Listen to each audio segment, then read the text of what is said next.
So how early on did you get involved in the world of Ted Lasso? I know you directed 2 episodes in season 1, but were you in the early talks, or where did it all begin for you? I was asked to come and have a meet because an American show coming to the UK will try and use UK directors as much as possible instead of bringing people from the United States.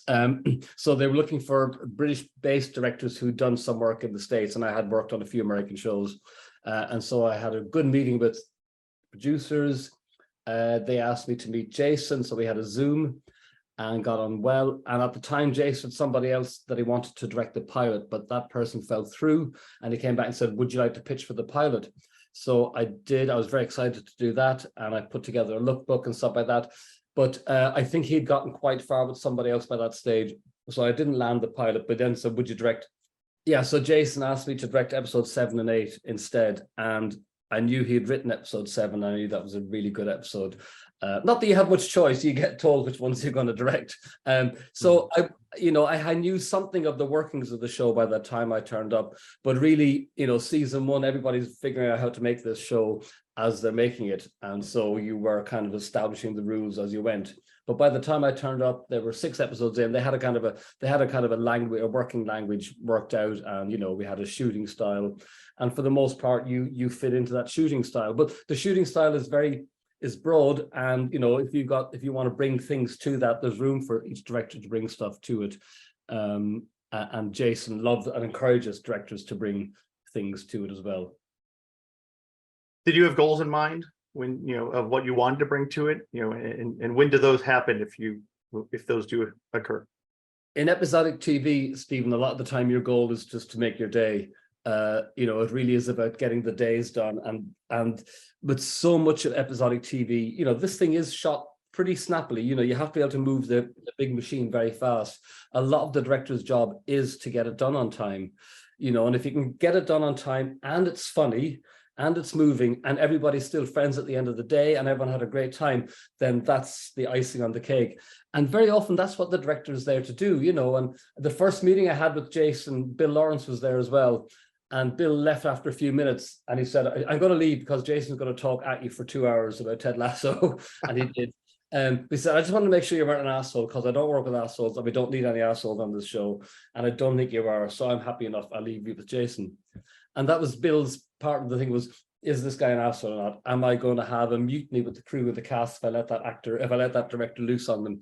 Producers just want to know that the directors they're putting in there are able to do the job and can do it well and keep everybody happy. And then you got a happy ship. Ted Lasso was a hugely happy ship. It was always, even though it was tough going at times, everybody loved working on that show. And I think that shows on the screen.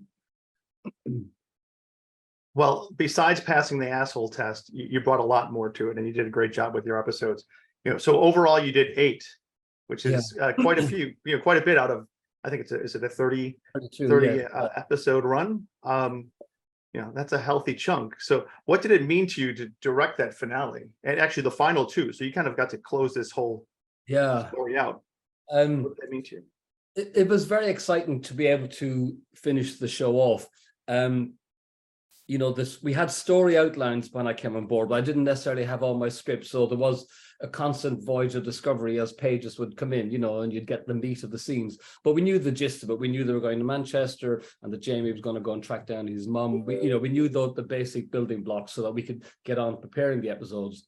And that's how it works, especially by the end of the season, when the writing had caught up on the guys, because Jason does like to shape the show as it goes along, because you discover things about characters in episodes 2 and 3, and even the writers discover things that the actors bring to characters. And so characters who maybe weren't going to be as big are made bigger, things like that. So, there is a degree of fluidity in the scripts. And I think Jason likes to keep that. So he discovers the show as we're making it.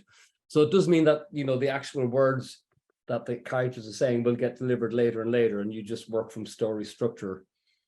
I'm hugely honored to have been let to direct the last 2 episodes of this show. People love this show so much, and there's been such huge interest in and love for the final episode, particularly. It was, an honor to be allowed to do it.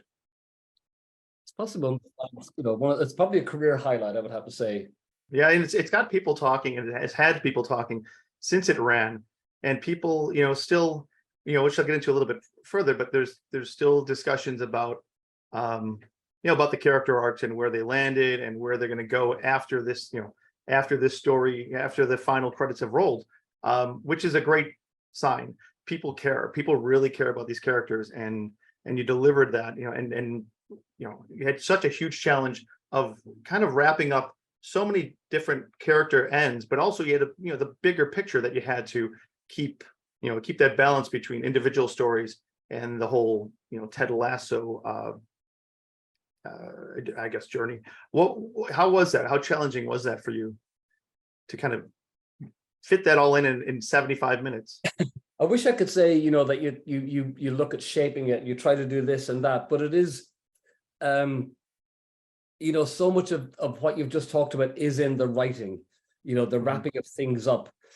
And I just dug up the script a minute ago because I told somebody else today I thought the script was 75 pages, and it wasn't. It was only 45, but the first cut was 75 minutes or 78 minutes or something. So you can see how, normally if a script is 45 minutes, your first cut's going to be about 37 or 40. You pull up a little bit, but it's a bit less than a page a minute.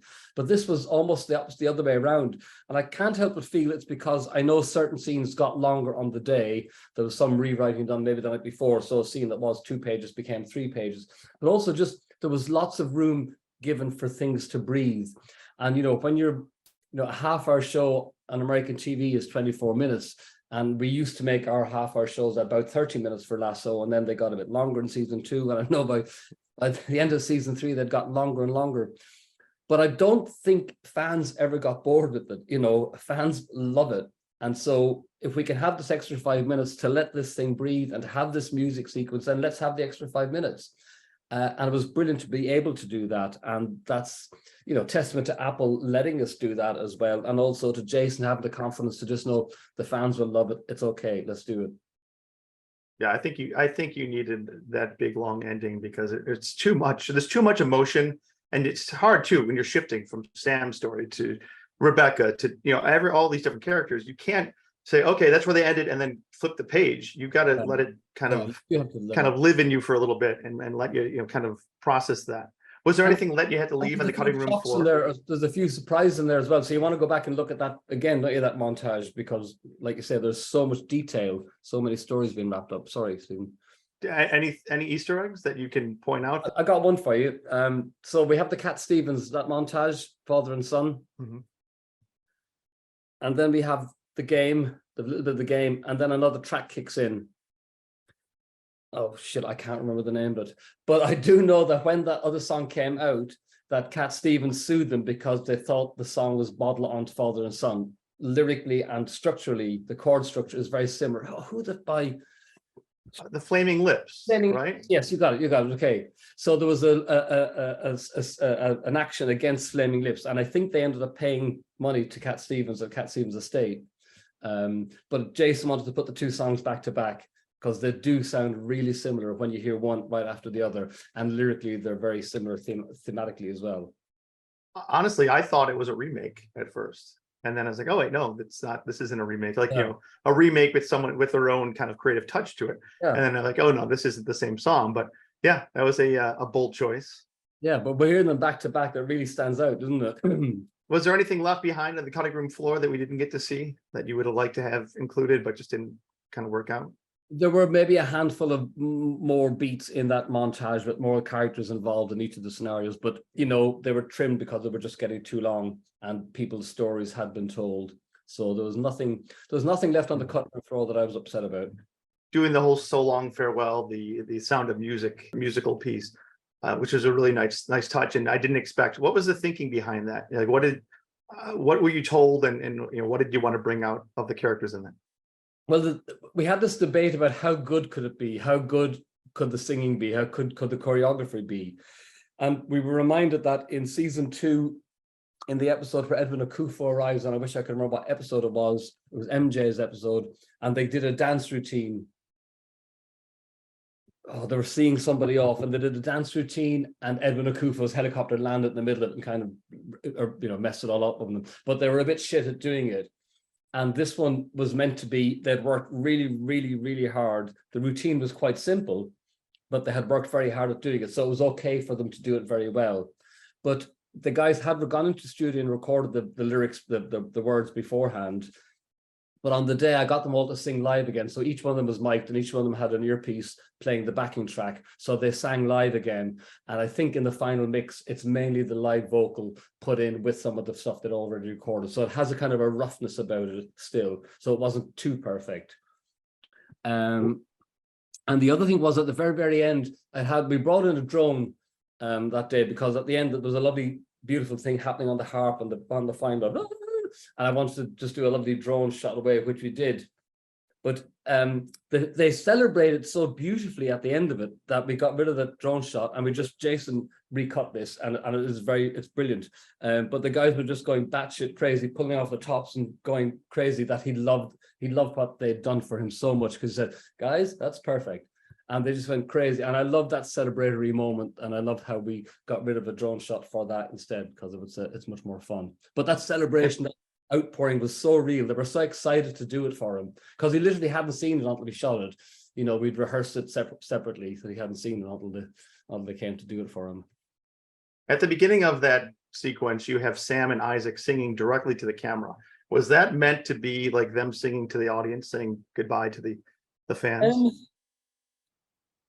That's how I read it. On that, I mean, we have Jason right beside the camera. Maybe I actually can't remember if they're looking directly into the lens or so close to the lens that it feels like it.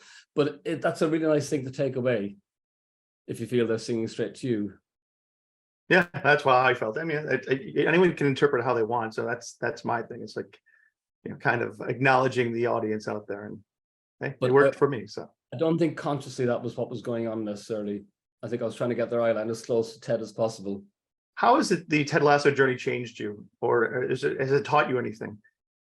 Well, I suppose working on Ted Lasso reinforced a lot of things I've already believed, and were maybe a little challenging sometimes to do on shows that didn't have this clout behind it, you know, and the confidence of working on a show that is loved and revered and has had 61 Emmy nominations across 3 seasons definitely makes you feel like, yeah, that's not a complete, I mean, I've been in the right place at the right time a lot in my life, but I know you also make some of your own look. And so I wasn't there because I was, you know, fun to be with or anything. I was there because I'm quite good at what I do. And I've taken a lot of confidence from that. And I really believe that if you cast the right actors in your show, if you put together the right people, that once you put them all in front of the camera and they start saying stuff, they'll be doing it the right way. If you've cast correctly, that you can then just let them go, let them do their thing. You might need to pull that in a bit, you might need to shape it a bit, but for the most part, if you've cast well, let them get on with it. And the other thing is, you know, I came up through the ranks. I know what everybody on the set does, and I appreciate and respect everybody's input and every department's difficulties and their contributions.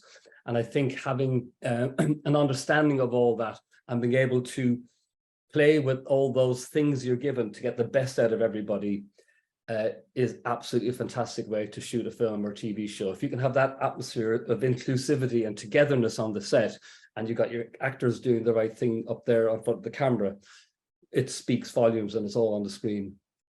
I know there's a lot of talk about the ending, and was this a dream? You know, I don't know if you've heard it. Is this all Ted's dream? That seems to be the big talk. Is that something? Is there something to that, or do you think that's just fan fiction? I think it's fan fiction. I think the details are too specific for it to be a dream of Ted's. I know there's something very dreamlike about the first thing, which is Rebecca seeing her airline captain, and he's got the sun behind him, and it's like, is this real or not? And then after the montage, Ted wakes up. But I think we're flashing forward to seeing what happens to everybody in the future. Okay, just putting that to rest, because people, yeah, they read into every single little aspect of the show, which is a good thing. It means people care. Again. Yeah, and people might be right. So I'll let you wrap up. And just a real quick question: do you know what the future is for Ted Lasso? You know, there's a discrepancy as to if this is the end, and if this isn't the end, are you up for more? I feel it's the end of Ted Lasso for now. Jason always said it was 3 seasons. He's wrapped everybody's stories up very nicely. But there's a whole bunch of things, aren't there, that have been set up there in that montage in the last minutes that are potential spin-offs. I think the most exciting one was Keely's pitch to Rebecca to create a Richmond women's football team. There's a spin-off you can see for sure. It'd be a brilliant way of bringing Keely back to Richmond, because I kind of feel we missed her when she left AFC Richmond. So there's one definite spin-off, and we've seen Captain Roy take over, and we've seen Beard get married and stay in England probably. So there's potential there for spin-offs. And then you got Ted coaching a league, coaching a football league back in Kansas. So there's a potential spin-off there. If they want to do more, I'd be well up for it, but I don't think that's going to happen for a while. Yeah. Well, you know what? For the time being, we'll let our fan fiction continue and fill in the blanks, which is, again, a great way for it to end. You know, not to have all the answers, but kind of seeing the path they're on, and you walk away and you say, you know what, we had a great journey. Now it's time to separate. And thank you very much for your time. And, you know, there's something about that look into camera that Ted does at the end when he's watching Henry run off, and he's watching Henry, and then he just brings his gaze and looks straight down the lens and kind of goes, as if to say, that's it, folks. Thanks for coming on the journey with us. But that's exactly what you just said. It's great. Yeah, like turn off the light, hit the credits, and everyone continue on. And well, thank you so much for your time and for your work on the series. I really enjoyed the conversation, and I really enjoyed watching, you know, what you put up there for the fans. It was great. Thanks very much for your questions, Stephen. That was a lot of fun. Thank you.